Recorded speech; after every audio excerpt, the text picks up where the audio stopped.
Happy Sunday po sa ating lahat. Ako si Benison Estareja. Patuloy pa rin pong epekto ng easterlies sa malaking bahagi po ng Luzon and parts of Visayas. Ito yung mainit na hangin po galing sa may silangan at ang easterlies din ang nagkukos ng mga kalat-kalat na ulan in some portions of Visayas, Bicol Region, and Palawan. Samantala sa malaking bahagi naman ng Mindanao, andyan pa rin ang epekto ng Intertropical Convergence Zone or ITCZ. Ito naman yung linya kung saan nagtatagpo ang hangin from the northern and southern hemispheres. Kaya taasahan din po yung mga cloudiness at saka po minsan malalakas ang mga magiging pag-ulan pa rin doon. Samantala, base naman sa ating latest satellite animation, meron tayong mga cloud clusters far east of Mindanao pero wala sa mga itong inaasahang magiging bagyo at papasok ng ating Philippine Area of Responsibility hanggang sa matapos ang buwan ng Abril. Ngayong araw po sa malaking bahagi ng Northern and Central Luzon kabilang ang Metro Manila, fair weather conditions pa rin or maaliwalas for most of the time at aasahan pa rin po ang bahagyang maulap hanggang sa kumisa maulap na kalangitan pagsapit ng tanghali hanggang sa gabi at sasamahan lamang ng mga saglitang pag-ulan. Samantala sa may Southern Luzon, lalo na dito sa may Bicol Region, asahan in some areas meron ng mga pulo-pulo mga paulan pagsapit po ng morning, partly cloudy to cloudy skies pa naman, pero pagsapit ng hapon, malaking bahagi na ng Southern Luzon ang magkakaroon din ng mga pag-uulan at mga isolated thunderstorms. Temperatura natin sa Metro Manila mula 24 hanggang 35 degrees Celsius, habang sa Baguio presko pa rin po mula 17 to 25 degrees Celsius. Sa ating mga kababayan po dito sa Palawan, maging yung mga mamamasyal po, make sure na meron tayong dalang payong or kapote dahil aasahan po ang maulang panahon, lalo sa may central and southern portions. Dulot yan ng easterlies at partly ITCZ na rin po dito sa may southern portion. Habang sa may Visayas, pinakamataas ang tsansa ng ulan sa may eastern portion, kabilang na ang Eastern Samar, Leyte, and Southern Leyte. Kaya't mag-ingat po sa mga posibleng pagbaha at pagguho ng lupa doon.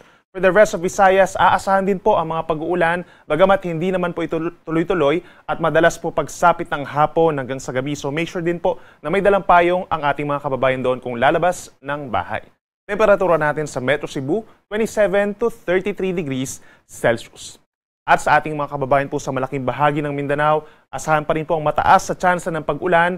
Ngayong araw, epekto yan ng Intertropical Convergence Zone. Sa umaga po, may mga areas naman na hindi pa naman uulanin at saka mostly cloudy skies pa lang naman. Pero pagsapit po ng hapon, malaking bahagi na ng Mindanao, lalo na may southern portions, Bangsamoro Region, itong Soc-Sargen, Davao Region, and Caraga Region, magiging makulimlim na for most of the time. At aasahan din po ang mga pag-uulan at mga thunderstorms na minsan ay malalakas. Kaya't mag-ingat din po sa mga banta pa rin ng baha at landslides at lagi din tumutok sa ating mga thunderstorm and rainfall advisories. Temperatura natin sa Metro Davao mula 25 hanggang 31 degrees Celsius.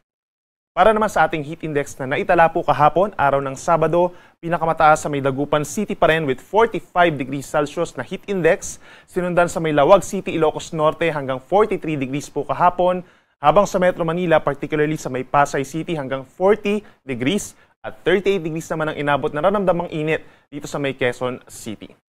At para naman sa ating forecast heat index for today, April 27, asahan pa rin yung pinakamatataas na heat index sa malaking bahagi ng Luzon, Lawag City and Dagupan City na nanatiling pinakamataas ang heat index for today up to 43 degrees Celsius. At meron din mga lugar na nasa dangerous levels or up to 42 degrees Celsius, kabilang ang Palawan, Albay, dito rin sa may Aurora at ilang bahagi pa ng Cagayan. Kaya't lagi po mag-ingat sa mga direktang init ng araw or direktang sikat po ng araw from 10 a.m. hanggang 4 p.m. Stay hydrated at laging magdala po ng payong, sombrero or fan paglalabas po ng bahay. And for Metro Manila, possible na umabot pa rin sa 41 degrees Celsius ang maramdamang init lalo na sa may southern portion.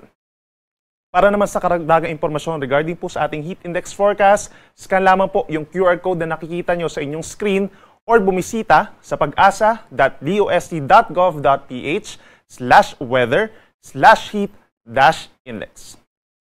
Para naman sa lagay ng ating karagatan, hanggang sa katapusan po ng Abril, wala naman tayong inaasahang sea travel suspensions or pagtataas ng gale warning. Kapag mayroong mga thunderstorms, posibleng umabot pa rin po sa hanggang 2 metro ang taas ng mga pag-alon. But in general, for most of the country, lalo na sa may West Philippine Sea at dito rin sa may bahagi ng Visayas and Mindanao, posibleng umabot lamang sa kalahating metro yung taas ng mga pag-alon, banayad hanggang katamtaman ng taas.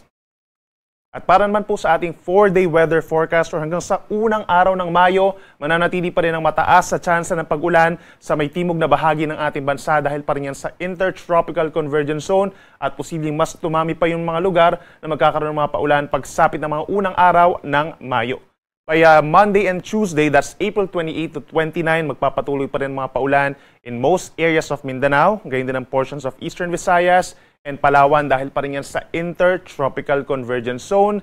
The rest of Visayas plus some portions of Bicol and Mimaropa, madalas din po ang mga pag-ulan pagsapit ng hapon hanggang sa gabi hanggang sa Martes. And for the rest of Luzon, fair weather conditions pa rin po at mananatiling mainit at malinsangan sa mga kapatagan, dulot pa rin ng easterlies.